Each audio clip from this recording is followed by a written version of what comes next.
Hey, what's up guys? I'm Corey and this is my channel, Get Sharp, where I sharpen your knives. Today, boy, we've been busy. Business has been good.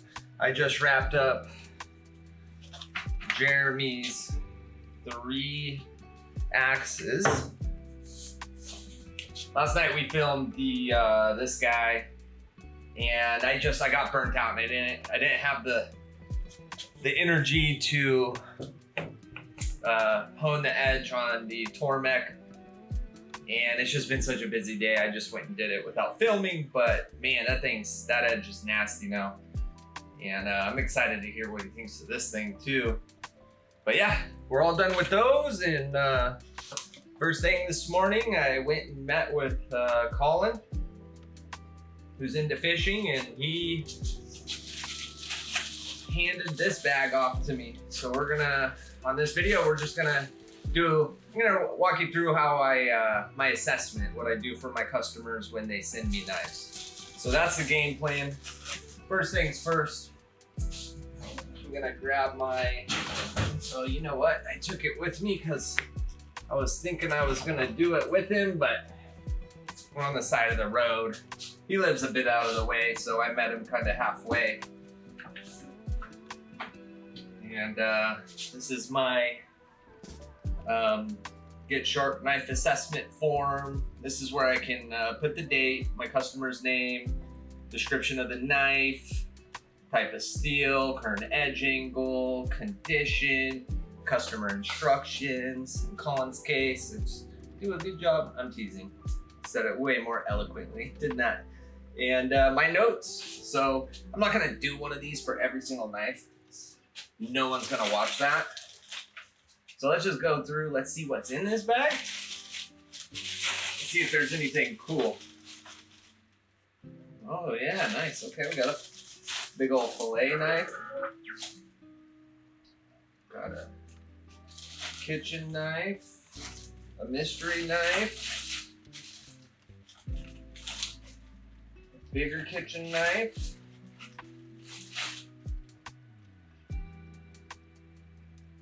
fillet knife.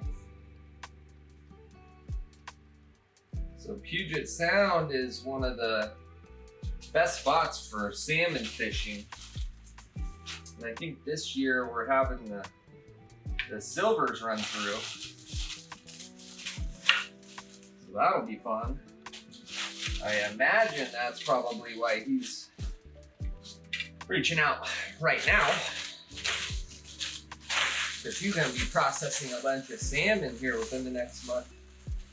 Good time to get those blades sharpened. Let's go ahead and take a look at these fillet knives first. So here we have a Dexter. A little bit of flex to it there. This is a Danco. Ooh, 4116 stainless. I only got a little rust going on there, but no problem, we'll take care of that.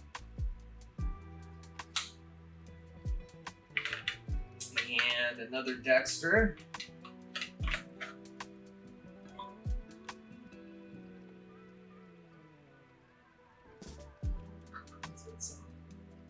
Interesting stuff happening on that blade. I don't know what's going on there. Some kind of corrosion maybe. Another Dexter. So this is the kind of guy, he's probably got a boat.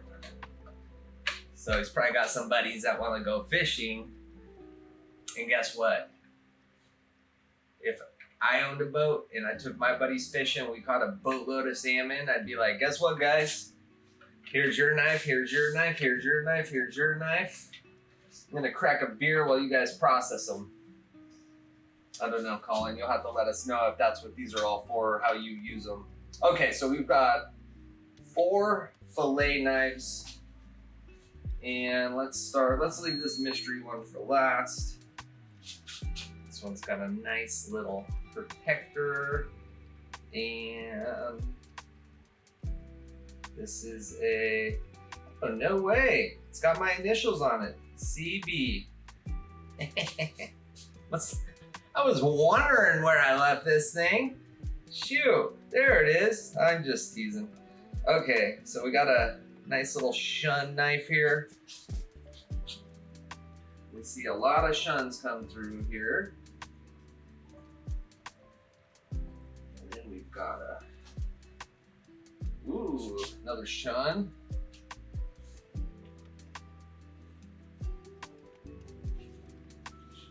And another Shun.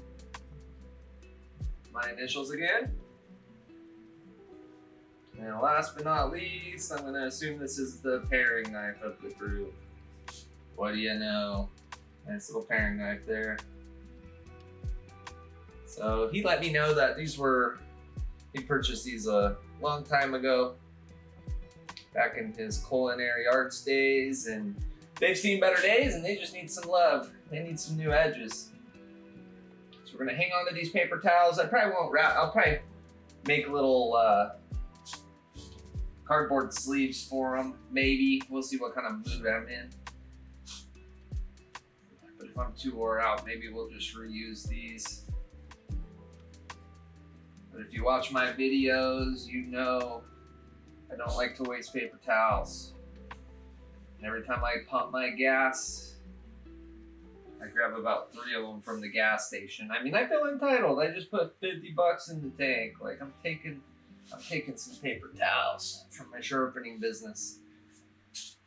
Okay, so let me get you guys set up and I'll show you how I do what I do next here. Too lazy to do color balance right now. Hopefully we can just fix that up in post-production of the video. Okay, let's there's quite a bit of glare popping off of that. Jack my exposure up a little bit more. Or decrease it, I don't know which way's which. Okay, hopefully that's not too bright. Alright, so first things first, we need a pencil. And today's date, it's August 13th. 2025. This is Jeremy. Jeremy is coming to get his knives. Whoops. This is Paul. Let's go ahead and let's do a fun one here. This one's got a little bit of stuff going on. Alright, so knife and name description. We have a Shun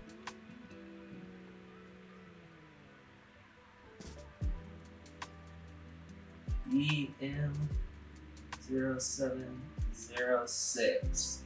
And this says Cobalt MV Steel.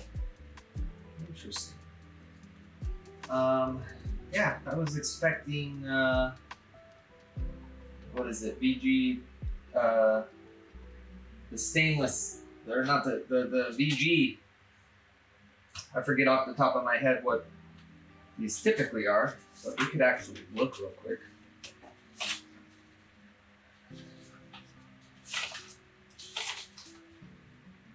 VG Max.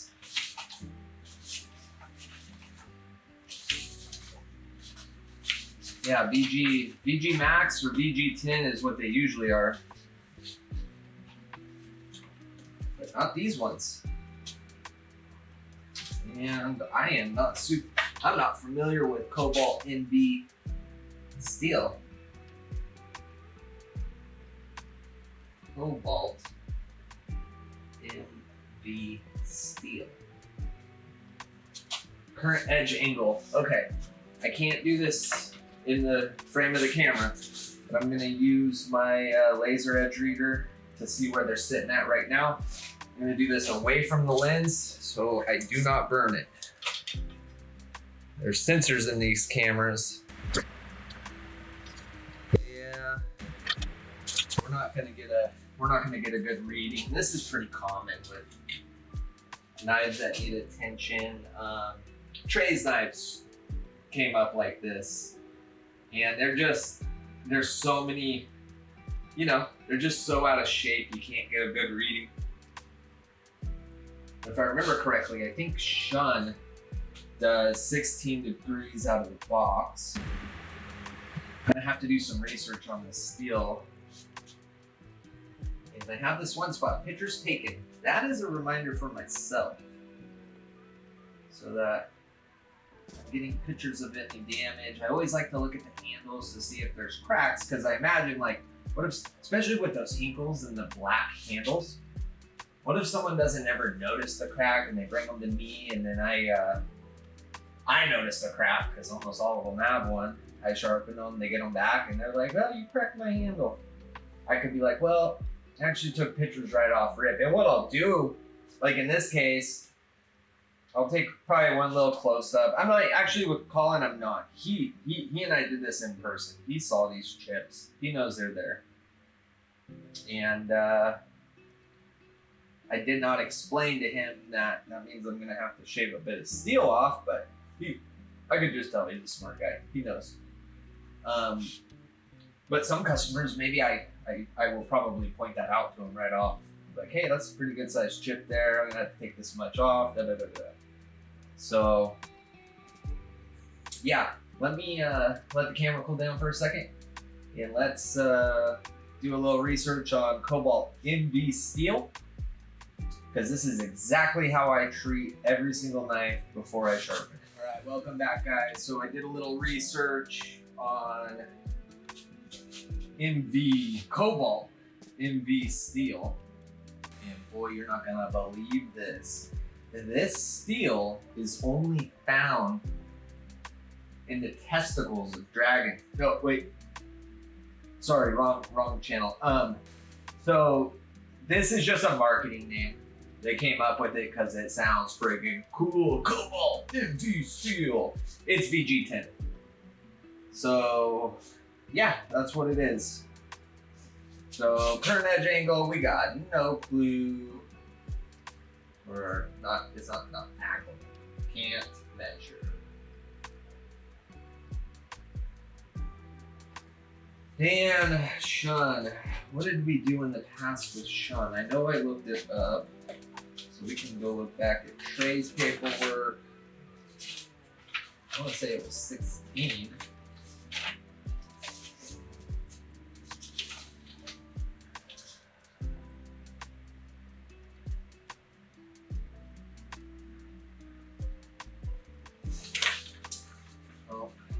Like I failed to write it down. So, like I was saying, Shun is great because they have the angles on their website. So I'm just gonna pull that up real quick. Shun knives. If I remember correctly, they are .org. Oh, maybe not. Maybe it's. All right, good news. Shun's website's down, but Williams-Sonoma, they copy paste everything from the Shun website, and it says 16 degrees.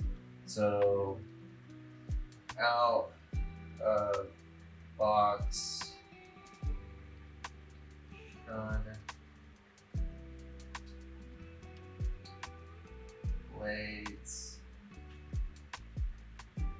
16 degrees. So that's what we're gonna do is 16 degrees. Photos taken. No. We don't need to. And for Colin, he said have at it with the YouTube. So this week, we'll just say this week.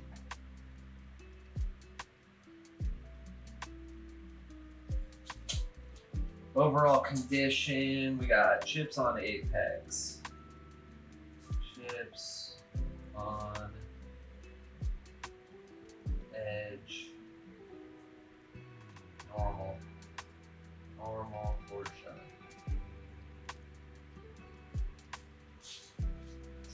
He asked me if the chips are the result of the edge angle being too low and if it should be steepened.